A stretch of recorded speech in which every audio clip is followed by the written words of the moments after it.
ufatwa nk'umurwa mukuru w'umujyi w'intara ya Kivu y'Amajyepfo.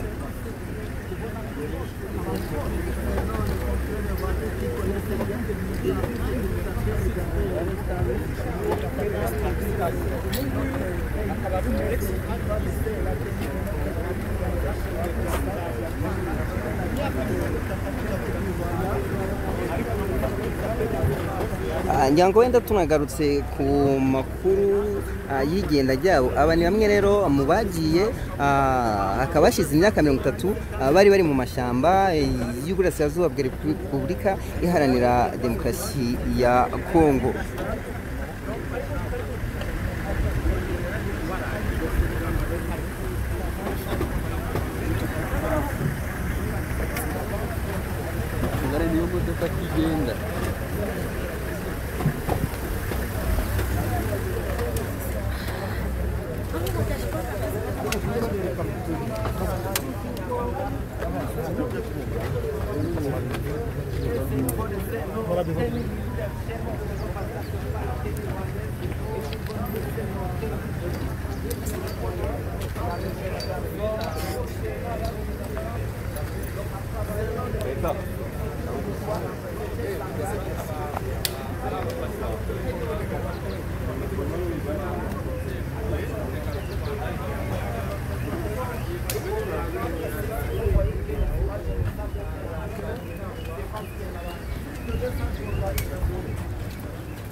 Sorry.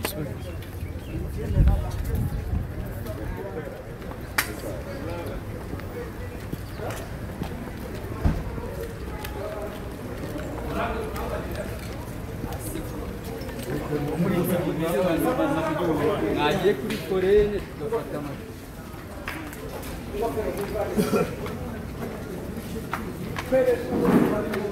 abasirikare be Gaperere n'abasirikare be akuyemo ingofero niwe koko ngira ngo rero Gaperere akamaze gukuramo ingofero akomeza mutange inzira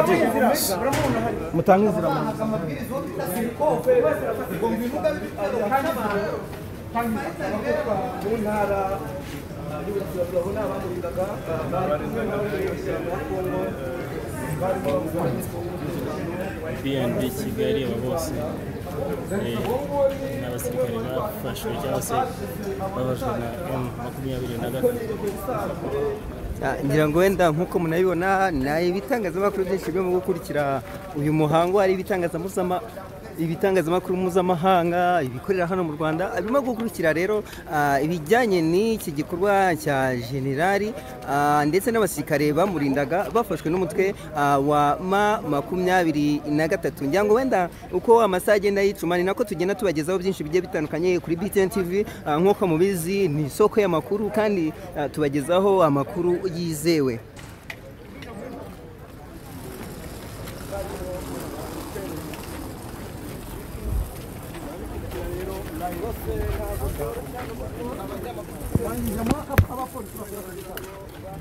Ici c'est le check, le contrôle. Ici c'est le contrôle. Il sera contrôlé.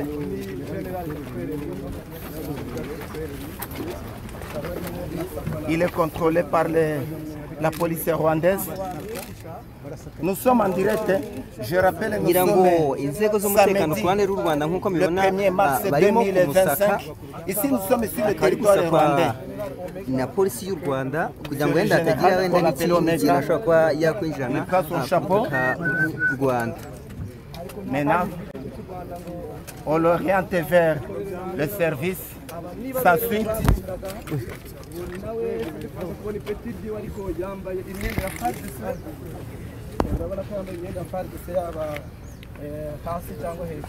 Je crois qu'ils doivent nous remettre les habits de l'armée de notre pays. Parce que ça, c'est pas la tenue congolaise. La tenue militaire rwandaise, non. C'est la tenue congolaise. Selon les sources dignes des fois, comme le confrère en Kenya-Rwanda le parle, il est accompagné avec 14 éléments de sa garde. wapiganaji wa FDLR 14 ambao wamejisalimisha na kukamatwa na waasi wa M23 na kukabidhiwa Wale kibazo.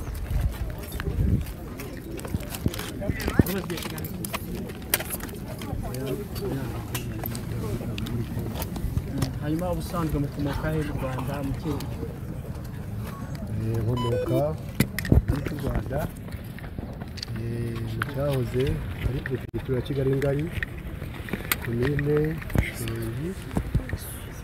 Monsieur Di byabaye byashoboye umurenge wa Kabezi kafashwe ryari wafashwe gute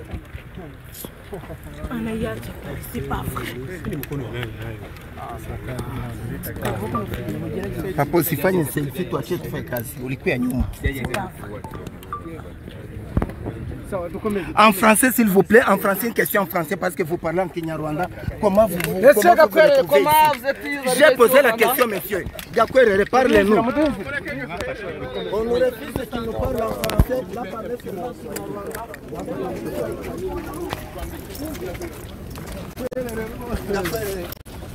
en français, en Kiswahili.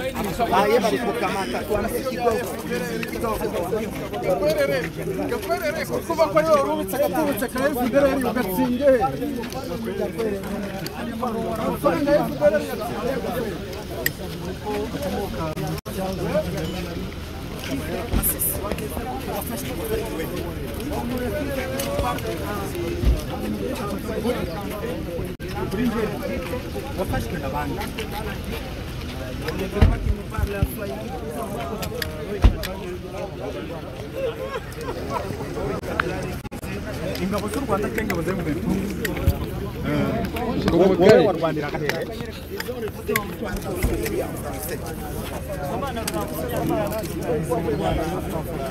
wagiye muri Kongo ryari none mwafatiwe hanyuma se ubwo bafatiye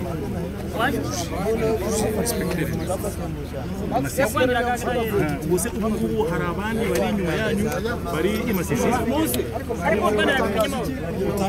Mutanga inzira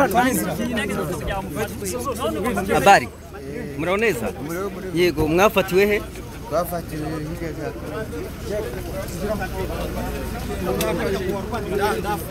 ndahenda